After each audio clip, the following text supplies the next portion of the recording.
1692 crore company ने पेश किया है। नंबर आपके सामने रखते हैं क्योंकि एशियन पेंट एक बहुत दिग्गज कंपनी, स्टॉक में अच्छा खासा मूवमेंट देखने को मिल रहा है। 2% नीचे है। नतीजे दिखाई जरा स्क्रीन पे तो उसको समझ में आएगी कंपनी ने किस तरह के नतीजे एशियन पेंट में पूरे रखे, क्योंकि ये एक बहुत इंपॉर्टेंट कंपनी है। इसके नतीजों से ग्राउंड रिपोर्ट भी समझ में आती है कि इस वक्त कंज्यूमर बिहेवियर कैसा चल रहा है। 19.4% का एबिटा मार्जिन है, 21.5% का अनुमान था, हुआ 2% लगभग का नीचे है। मुनाफा 1275 आया है, 1300 साढ़े 1300 का अनुमान था, यानी एक्सपेक्टेशन से कम है।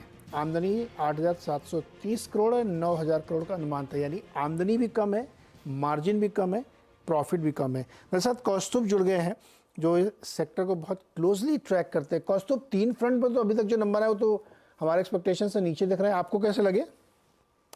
नंबर बिल्कुल, नंबर्स हमारे भी एक्सपेक्टेशन से काफ़ी नीचे है। मतलब हमने 9155 करोड़ का रेवेन्यूज एक्सपेक्ट किया था। आई थिंक 8050 करोड़ के आसपास के आसपास रेवेन्यूज आया हुआ है, 8700 करोड़ के आसपास। एंड इवन एबिटा मार्जिन्स जो है, हमने 21.8% के हमारे अनुमान थे। EBITDA margins came at around 19.5% के आसपास, और इवन पैट भी हमारे अनुमान से काफ़ी कम है।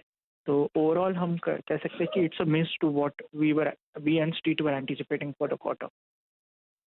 कौस्तुभ, अगर वॉल्यूम तो जो एक्सपेक्टेशन थी लगभग उसके आसपास ही लेके आ रहे हैं, लेकिन मार्जिन पे सिग्निफिकेंट कमी देखने को मिल रही, प्रॉफिट, तो क्या आपके हिसाब से क्या रीजंस हो सकते हैं जो इसमें दो चीजें हैं जो हमें समझ में आ रहा है। एक तो वॉल्यूम ग्रोथ जो है वो 10% के आसपास है, जो इन लाइन मतलब एक्सपेक्टेशन है स्ट्रीट और हमारे। But the problem is the realisation growth. Realisation decline जो एक्सपेक्टेड था वो अराउंड 4 to 5% था, बट यहाँ पे डाउन ट्रेडिंग और प्राइस कट्स के कारण रियलाइजेशन डिक्लाइन जो आया है वो मेरे हिसाब से थोड़ा ज़्यादा आया रहेगा compare to what the street was anticipating. और उसके कारण और मीडिया स्पेंड्स जो इंक्रीज हुए हैं, आई थिंक उसके कारण भी मुझे लग रहा है कि मार्जिन्स पे इम्पैक्ट हो सकता है। इसलिए मार्जिन्स जो है वो they are less than what we and street were anticipating for the quarter. तो कौस्तुभ, आप कहते हैं कि एडवर्टीजमेंट में खर्चा, प्राइस कट, तो ये क्या बिरला ओपस का इम्पैक्ट है क्या? देखिए, हम ऐसे ऑब्वियसली तो कंपनीज का ये स्ट्रैटेजी था कि जब कोई नया प्लेयर आता है तो वो अपना because Asian paints market leader है, तो उन्हें अपना एक एक मेंटेन करना है। तो एडवर्टीजमेंट और मीडिया स्पेंड्स के ऊपर ऑब्वियसली जब कोई नया प्लेयर आता है तो खर्चा बढ़ जाता है। अगर हम देखेंगे यहाँ पे भी Q4 में other expenses as a percentage of sales 12.1%, around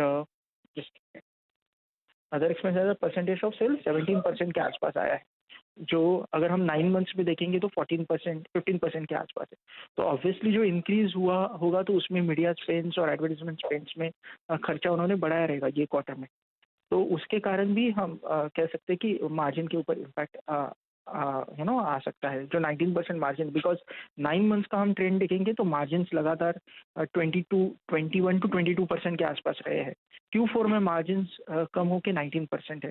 और अगर हम ग्रॉस मार्जिन भी देखेंगे तो ग्रॉस मार्जिन उन्होंने मेंटेन किया हुआ है 44% के आसपास। तो जो डिक्लाइन जो हुआ है मार्जिन में, उसका हम यही रीजन कह सकते हैं कि उन्होंने शायद ये क्वार्टर में अपने एडवर्टीजमेंट स्पेंड्स, मीडिया स्पेंड्स बढ़ाए रहेंगे ब्रांड्स के पीछे, और एक impact because of the realisation जो है उसका भी